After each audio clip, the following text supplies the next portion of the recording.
Hey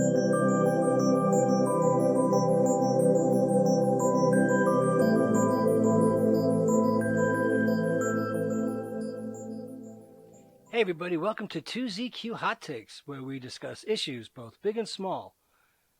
I'm your host, the very handsome Tim Kirk, and today I'll be talking about perspectives on emerging technologies. My personal experience has been working alongside people in emerging media technologies, digital and interactive media, and media products and advanced technologies. So I have cocktail party awareness of, and maybe a little bit more. Personally, I have been using media technology for many years. I have had a YouTube channel since 2006. My Twitter account goes back to at least 2009. I am an Instagrammer. I am a TikToker. I'm on LinkedIn, and obviously a podcaster.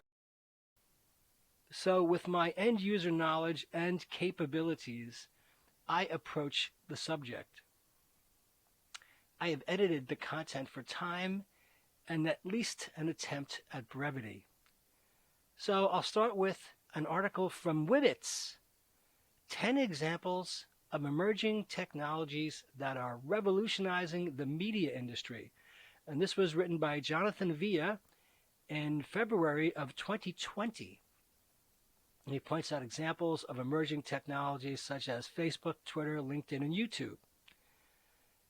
The media industry has conventionally been the first port of call for breaking news and stories.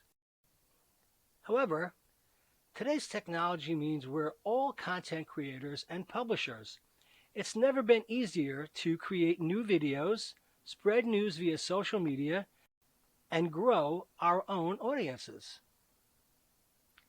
Now, innovative examples of emerging technologies are changing how we gather and deliver content. Although some of these technologies sound like they're straight from a sci-fi film, we'll show you how these 10 examples of emerging technologies are being used to transform the content creation and distribution process. Number 1, 5G and Wi-Fi 6.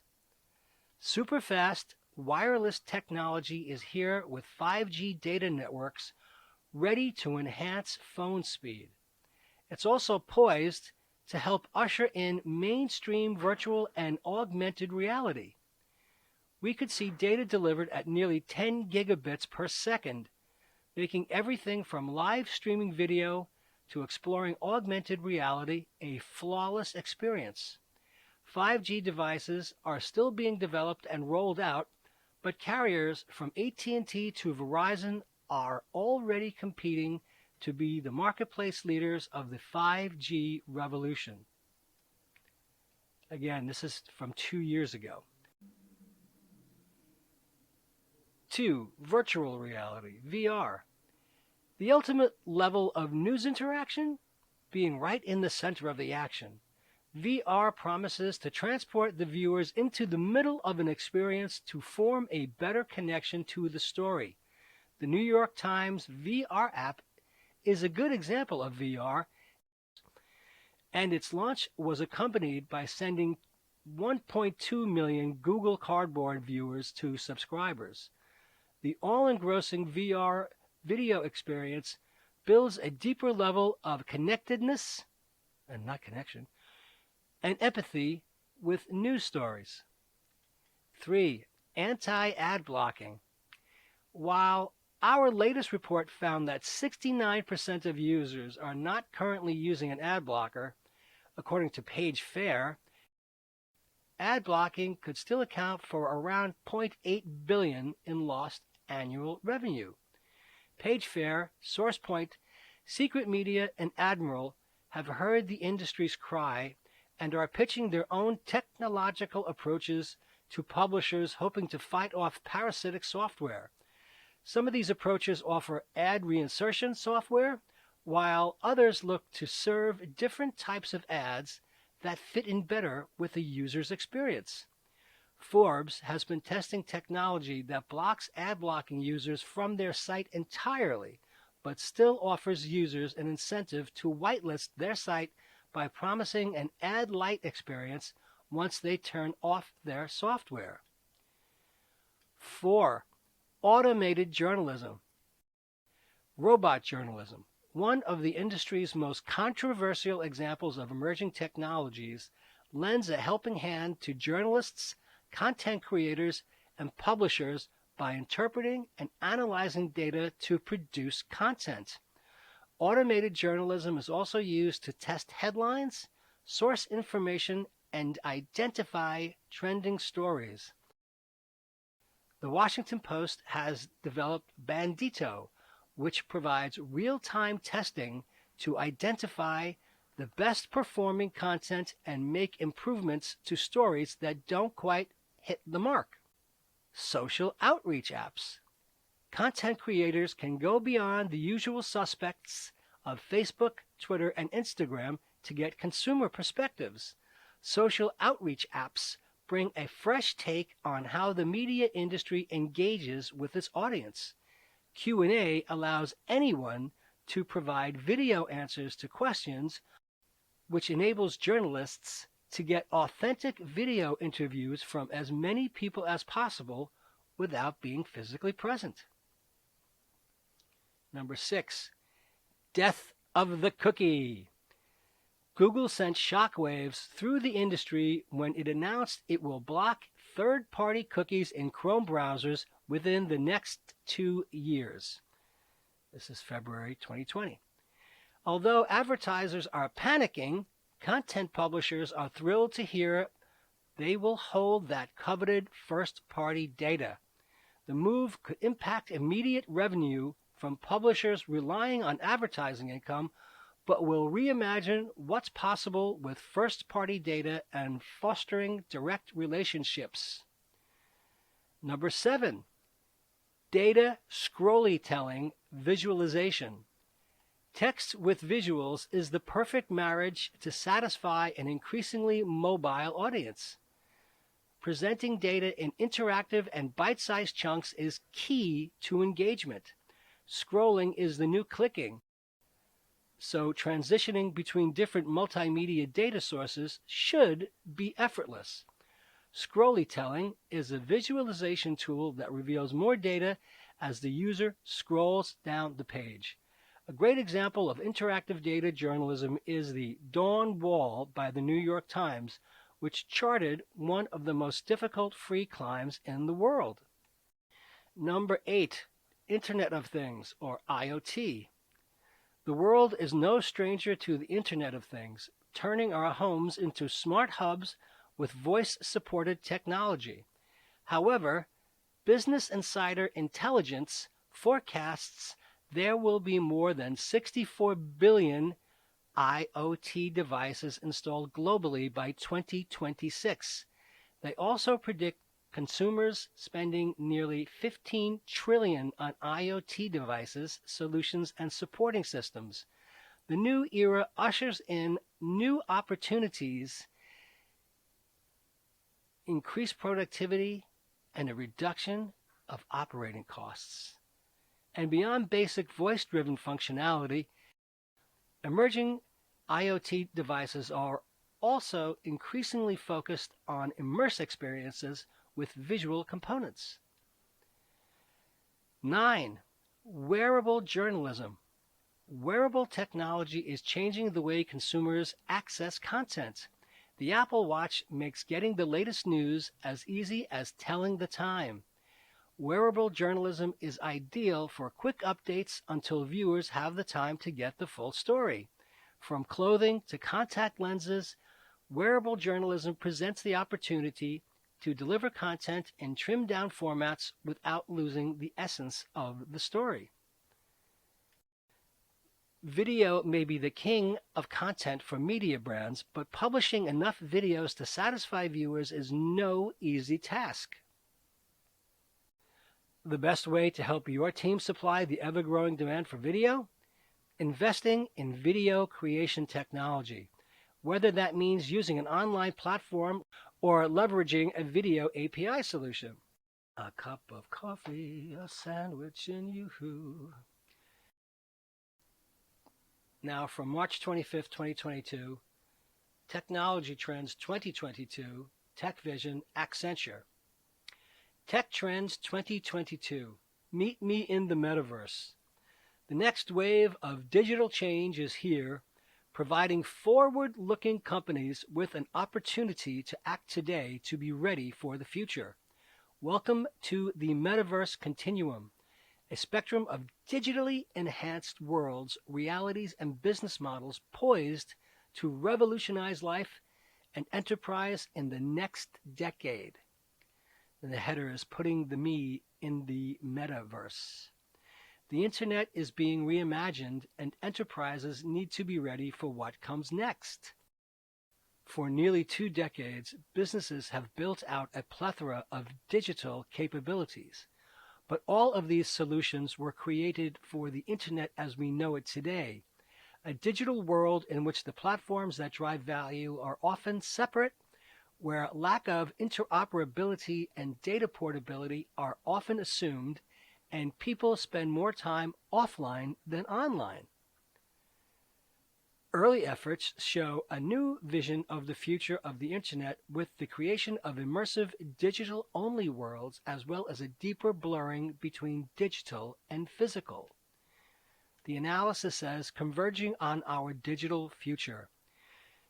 These evolutions are taking place on 2 fronts. The metaverse as a replatforming of digital experiences and Web3 as reinventing how data moves through that system.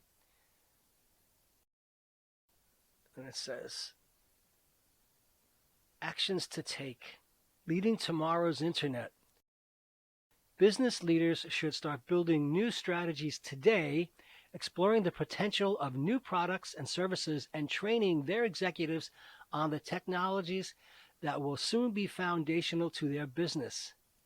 The bottom line is today's work on the metaverse and Web3 is creating the future of the internet.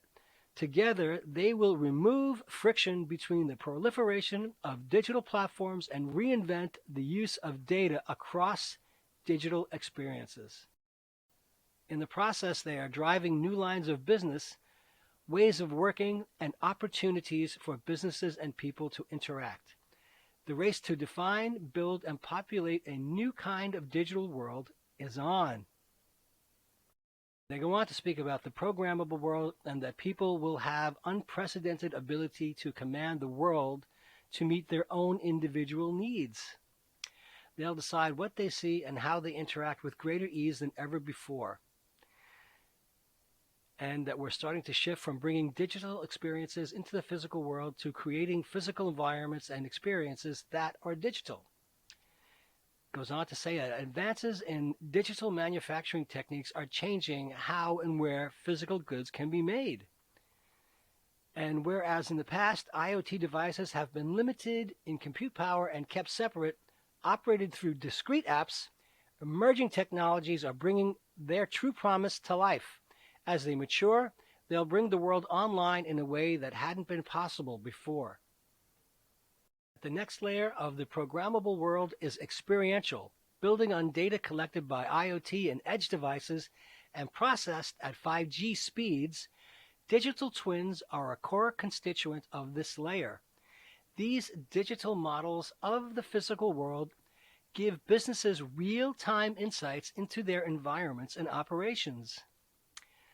Another noteworthy component of the experiential layer is AR. Even in this early phase, the value of combining AR glasses, augmented reality, and digital twins is clear. With them, any environment can be made digital or overlaid with a digital experience. The final layer of the programmable world is material.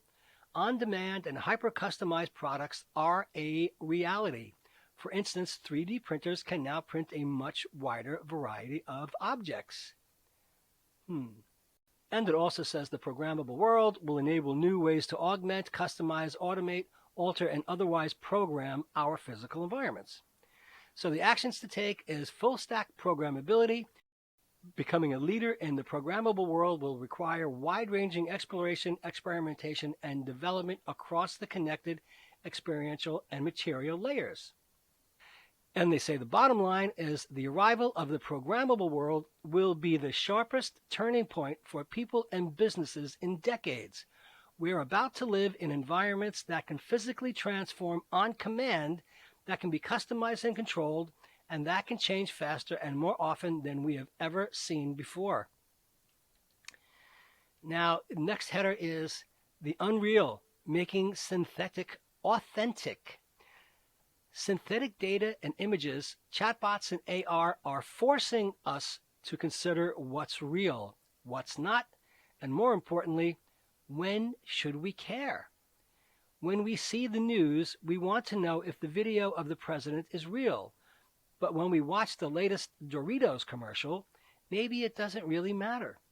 Sometimes we may prefer the unreal, like when we speak to a synthetic nurse about a skin rash or train an AI model with synthetic data adjusted to counter historical discrimination.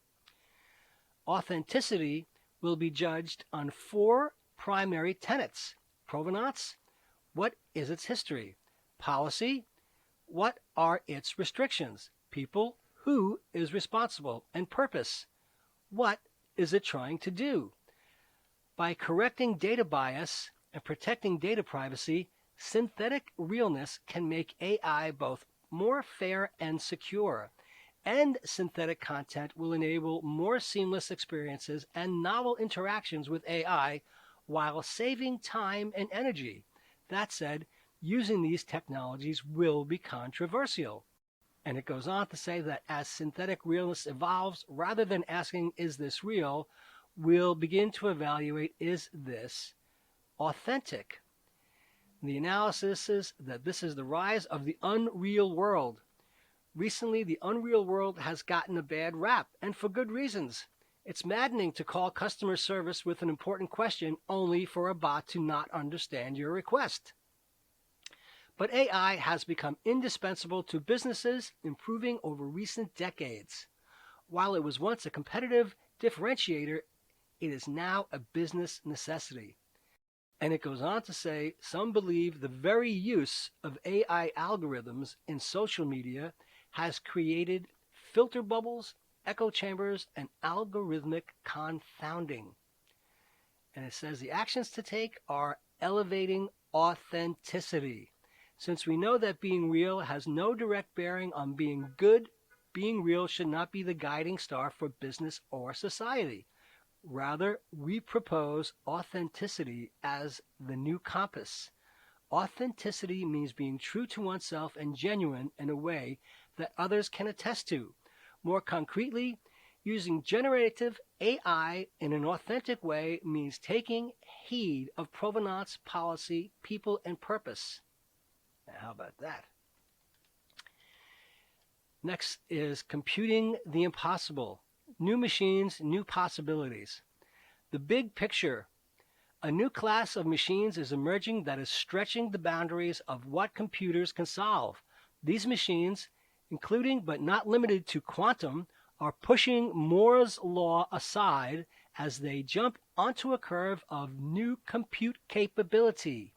Industries are defined by their most intractable problems. As these new machines mature, they will help companies solve them. And it goes on to say that biology-inspired compute is another new class of capabilities. It draws inspiration from or relies on natural biological processes to store data, solve problems, or model complex systems in fundamentally different ways. The analysis is compute for a new era of enterprise. Quantum, HPC, and biology-inspired machines are a new suite of tools for the unique demands of a post-digital business. And it winds up saying the quantum era. While they are immensely powerful, HPC machines are still just classical computers, and bio-inspired compute is just a new approach to similar problems. The single biggest watershed moment for computing will be when quantum computers solve the problems that were considered intractable. There's still a long way to go in quantum research. It says the actions to take: forging tomorrow's industries. The quickest action to take is to begin evaluating how these technologies will shape the operations of your enterprise. What problems are simply considered the cost of doing business? How would it reshape the business if you could start solving these problems? Which class of machines is likely to affect your enterprise first? And in conclusion, it says, for decades, computers that could efficiently solve the world's grand challenges have been nothing more than theoretical, but enterprises can't afford to think about them in the abstract any longer. They are rapidly improving, and their impact on industry's most fundamental problems and parameters can either be an industry-ending event or the biggest opportunity in generations. Now, to wind this up, Emerging Tech Brew from Morning Brew. Report: Americans are deeply ambivalent about emerging technologies. Pew surveyed over 10,000 U.S. adults about AI, exoskeletons, and brain-machine interfaces. And I am not the biggest fan of Pew, but here we go. Whether you're a Luddite or a tech solutionist, whatever, that's your business. But new research from Pew provides a window into where a broad swath of the American people, 10,260 U.S. adults to be exact, falls along that spectrum. Zoom in, the report, which is extensive and worth taking a look at yourself, highlights the medley of excitement, uncertainty, and anxiety the U.S. public feels as it hurtles through an age of exponential technological change. The report says fewer than half of the respondents believe these technologies will usher in an improvement over the status quo. By the numbers, Pew asked respondents whether they thought widespread use of a given technology would be a good or bad idea for society. Take a breath. Let's dive in. Facial recognition technology used by police to locate potential suspects or monitor crowds was thought to be a good idea by 46% of respondents and a bad one by 27%, and 27% were unsure. Using algorithms to locate false contents on social media platforms was viewed as good by 38%, bad by 31%, and 30% were unsure. Fully driverless passenger vehicles were viewed as good by just 26% of respondents, bad by 44%, and 29% were unsure. Robotic exoskeletons that would augment manual laborers' strength were viewed as good by 33%, bad by 24%, and 42% were unsure. Gene editing to reduce a baby's risk of developing a serious disease was viewed as good by 30%, bad by 30%, and 39% were unsure. Brain implants that would allow people to process information more quickly and accurately were viewed as good by just 13% of respondents, bad by 56%, and 31% were unsure. The big picture. Respondents said that these technologies would be more acceptable if some mitigating steps were adopted. That is, regular reporting of AV accidents, licenses for exoskeleton operation, additional training around the potential bias of facial recognition. Okay. They also generally believe that these technologies should be held to a higher standard of scrutiny than what exists today. The funny thing is that by the time these technologies have embraced, to me anyway, the public has been accustomed to incessant iterations which change functionality and user experience, hopefully for the better and for the sake of convenience and ease of use. And don't ever forget how you sign your life away to gain access to these tools which harvest your personal information to target advertising and content to you. Yeah, boy. They are just so damned distracting. Thanks for listening. See you next time. And as the kiddies say, peace out.